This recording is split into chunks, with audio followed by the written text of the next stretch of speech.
1 minute সময় হবে কথা বলার। আমি অফিসে আছি, ব্যস্ত আছি। 1 মিনিট কথা শোনারও সময় নেই। এখানে তো আমার বসায় বসায় রাখে যে আমার খুব সময় থাকবো। সময় নিজে থেকে বের করতে হয়, কেউ কাউকে সময় কখনোই দেয় না। দূর, সময় সময় সময়, এত সময় আমার নাই। এসব আদিক্ষেতা আমার একদমই ভালো লাগে না। আচ্ছা ঠিক আছে, আর ফোন দিব না। প্রিয় স্বামী, এক আকাশ পরিমাণ কষ্ট নিয়ে চলে যাচ্ছি। জানি না কেন এত অবহেলা তোমার কাছে। আমার সবটুকু দিয়ে তোমাকে ভালো রাখার চেষ্টা করেছি সব সময়। কোনো একদিন হয়তো সেটি বুঝতে পারবে। আমার জন্য হয়তো কোনোদিনও তোমার বিন্দু পরিমাণ ভালোবাসা ছিল না। যদি থাকতো তাহলে সবসময় এরকম আমাকে দূরে সরিয়ে দিতে না।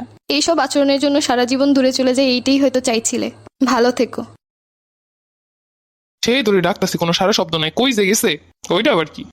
কোথায় চলে গেছে? আবার নতুন ঢং। দেখ, বিয়া মানছে করে নিজে আইব না, আমার এত খোঁজাখুঁজির দরকার আছে? আজ 4 দিন হয়ে গেছে, আইলো না। আমি তো ভাবছিলাম ওর বাপের বাড়িতে গেছি, একটু ফোন দিয়ে দেখি তো। হ্যালো নিপা, দুলাভাই কেমন আছেন? তোমার আপা কি তোমাকে বাসায় গেছে? না দুলাভাই, আবার তো আসে নাই, কোনো সমস্যা হইছে? তোমার আপা 3 দিন আগে চলে গেছে বাসা থেকে, আমি মনে করছিলাম তোমাকে বাড়িতে গেছে। কি বলেন দুলাভাই, আপনি কেমন মানুষ? 3 দিন আগে চলে গেছে, আপনি আজকে ফোন দিয়ে জিজ্ঞেস করতেছেন? আমি বুঝছি তোমাকে বাসায় গেছে। আপনি তো ফোন দিয়ে জিজ্ঞেস করবেন না যে আসলে আমাকে বাড়িতে আসছে না কোথাও চলে গেছে? তা কই যাইতে পারে, তুমি আমার একটু কইতে পারো? আমি কেমনে জানবো? দুলাভাই, আপনি যে আপুরে অবহেলা করেন এইটা আর একটা প্রমাণ। 3 দিন আগে চলে যাওয়া মানুষটার খোঁজ নিতেছেন আজকা। তোমার আপা সত্যি সত্যি চলে যাবে এরকম, এটা বিশ্বাসই করতে পারতেছি না। আমার তো অন্য কিছু ভয় লাগতেছে। আপনি কেমন মানুষ? আপা সবসময় বলতো তোর দুলাভাই সময় দেয় না, আমাকে বোঝে না, আমারে অবহেলা করে। একটা মেয়ে সবকিছু চাইরা আপনার সংসারে গেছে আপনারে ভালো রাখতে, শুধু একটু সময় আর দায়িত্ব নিতে পারতেছেন না সঠিকভাবে। ছি, আমাদের লজ্জা করে আপনার কাছে বিয়ে দিছি। তুমি একটু আমার সাহায্য করো, কোথায় খুঁজবো? আপনি কিসের সাহায্য চাইতেছেন? সবকিছু থেকে এড়াইয়া যাওয়ার জন্য? আপনি 3 দিন পরে খোঁজ নিয়ে যাচ্ছেন, আর আপনার কাছে আমার বোন রে দিয়ে আমি, আমার বাবা মা সবাই নিশ্চিন্তায় বাসায় বসে আছি যে আপনি খুব ভালো রাখতেছেন। আপা কম কষ্টে বাসা থেকে চইলা যায় না। রাগারাগি হইব তাই লেগে কি বাসা থেকে চলে যাইতে হইব? আপা যদি আপনার কাছে ভালো থাকতো তাহলে তো আর চইলা যাইতো না। কি এমন করছি আমি চলে যাওয়ার মতো? আচ্ছা, আপনি যখন কিছু করেনি নাই চইলা যাওয়ার মতো, তাইলে আপারে খুঁজেন না। আমি খুঁজতেছি আমার আপারে, আর খুঁজা পাওয়ার পরে আপনার বাড়িতে কখনোই পাঠাইতাম না। একটা মেয়ের নিজের বাড়ি হয় কখন জানেন? যখন বুড়ো খুনখুনি হয়ে যায়। তার আগে যদি স্বামীর সাপোর্ট না পায় তাহলে তার আর কোনো জায়গায় থাকে না। বাপের বাড়ি গেলেও কইব মানায় গোছাই নিতে হয়। মানুষজনের কটু কথার জন্য তো বাপের বাড়িতে এসেও শান্তি নাই।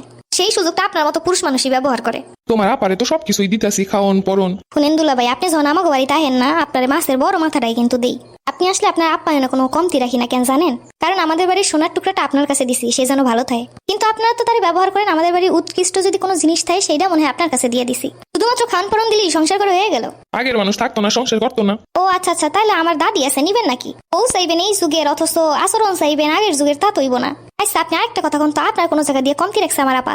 না, আমি কি কইছি এই কথা একবারও? তারপরেও তো আপনারা আপন করতে পারলো না। ও কি আর ফিরে আসবে না? আপনি তো ফিরে পাওয়ার যোগ্যই না। আপা ফিরে আসলো আপনার কাছে আর দিতাম না। কম কষ্ট একটা মেয়ে সবকিছু চাইরা চইলা যায় না। তুমি কি জানো তোমার আপা কোথায়? আমি জানলেও আপনার কইতাম না। আপার কোনোদিনও আপনার কাছে যাইব না, এটাই জানি। তোমার আপা তোমার কাছে আছে তাই না? তোমার আপার কাছে একটু দাও। না আপা আমার কাছে নাই। যেই পরিমাণ কষ্ট আমার আপারে দিচ্ছেন না, সেই পরিমাণ কষ্ট এবার নিজে বুঝেন। একাকিত্বতা, অবহেলা যে কেমন একটা মানুষকে শেষ করে দেয় সেটা আপনিও অনুভব করেন। আপনি কোনোদিন আপার মুখের দিকে তাকায় তার কষ্ট বোঝার চেষ্টা করছেন? আপনি মানুষের সামনে পর্যন্ত আপাকে সম্মান করে কথা বলতেন না। কি করবো আপনার ওই টাকা দিয়ে? যদি আমার আপাই ভালো না থাকে, টাকা দিয়ে মানুষ কিনতে পারবেন কিন্তু সুখ না। মার্কেটে যাওয়ার জন্য শুধু টাকা দিয়ে দিলেই হয় না।